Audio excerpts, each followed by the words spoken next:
Hi, I'm Leesa from NutritionInteractions, and I wanted to do a vlog this week because I normally do a blog post on some science and or holistic health related topic, and it can be a little bit technical, but today I wanted to share something a lot more personal, so I wanted to use a video. So the topic of the video is 2 profound things that I've learned from people with fibromyalgia and chronic pain. And a little bit of a background is that in May, there's going to be a Fibromyalgia Summit, which I'm really excited about and I'm happy to be contributing to. There's going to be interviews with some real experts in the field and a lot of health resources. It's going to be free for a limited time. So if you're interested in finding out more about it and getting the links once everything is put together and all of the details are settled, then please put your address and your email address in a link below the video I'm posting, and I'll make sure to send you the link when it happens, and you'll get all of the details as soon as I get them. So my contributions to this are 2 special reports. One is going to be on an update of the new scientific research that's happening for marijuana and cannabinoids.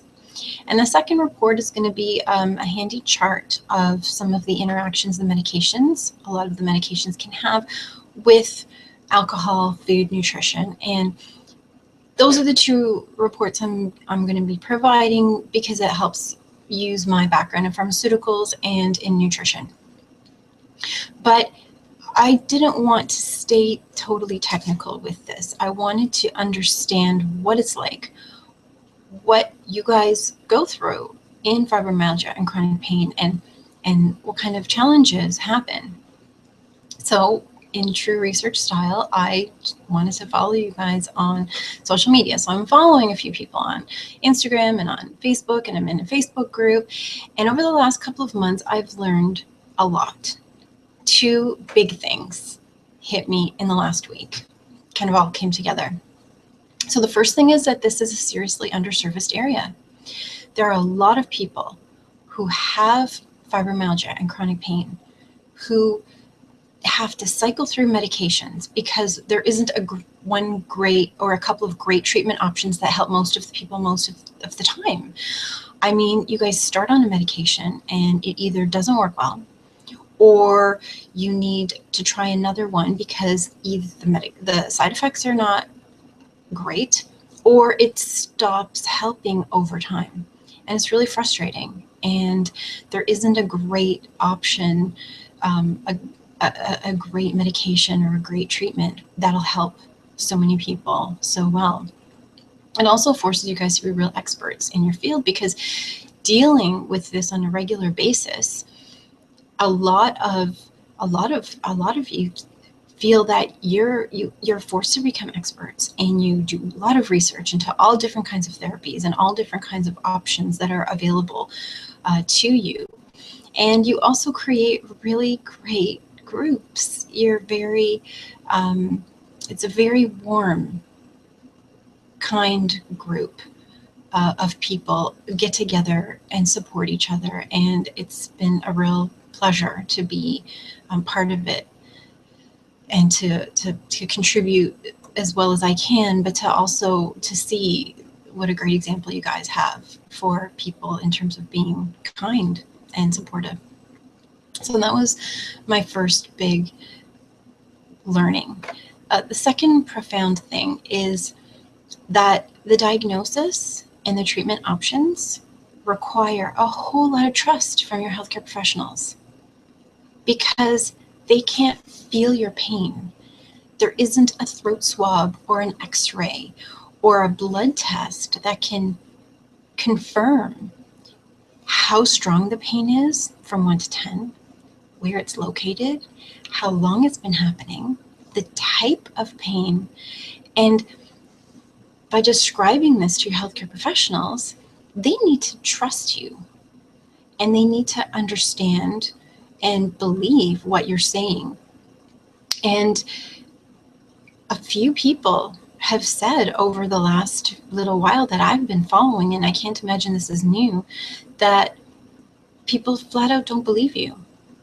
people, healthcare professionals might think that you're trying to get medication, or that you're trying to get attention, or that you're trying to get medical benefits, or whatever other things, that there's this veil of suspicion that's sometimes blatant, and sometimes it's a veil.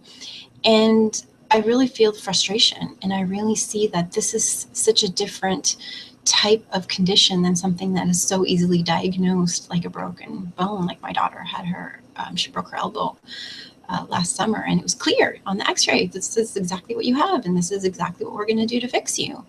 And it's different when you have a chronic pain condition. So those are the two big things that I learned. First of all, that it's underserviced from the medical community. And if there's any doctors and scientists and healthcare professionals out there, pain, fibromyalgia, chronic pain is definitely an area that could use a lot more work. And I'm kind of excited about what's going on in the medical research for this, but I also know that you guys are living in the now, and this is what you're dealing with now. And sometimes something in the future is great, but it's not always as comforting. And the second thing, of course, is that you need trust. You need your healthcare network to trust you, to support you.